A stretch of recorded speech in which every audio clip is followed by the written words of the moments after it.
சமாதானத்தின் வழியிலே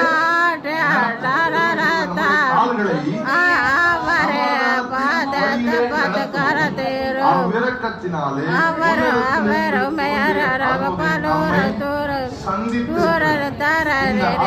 நம்மை ஏற்கனவே சந்தித்ததுடைய நோக்கம் ஒன்று வெளிச்சம் தர, மற்றொன்று நம்முடைய கால்களை சமாதானத்தின் வழியிலே கர்த்தர் இங்கே உட்கார்ந்து இதை கேட்கிற இதை பார்க்கிற ஒவ்வொருவரையும் சமாதானத்தின் வழியிலே நடத்த விரும்புகிறார். உன் அலங்கத்திற்குள் சமாதானமும் உன் அரண்மனைக்குள் சுகமும் இருக்க விரும்புகிறார்.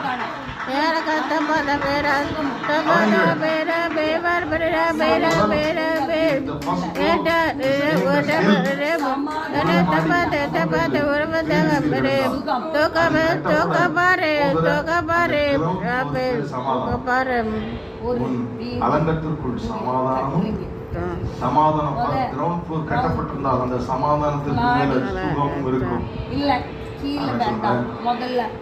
சமாதானம் எனக்கு வேண்டாம், சுகம் மட்டும் வேணும். ஆஸ்பத்திரியா போய் மாத்திரம்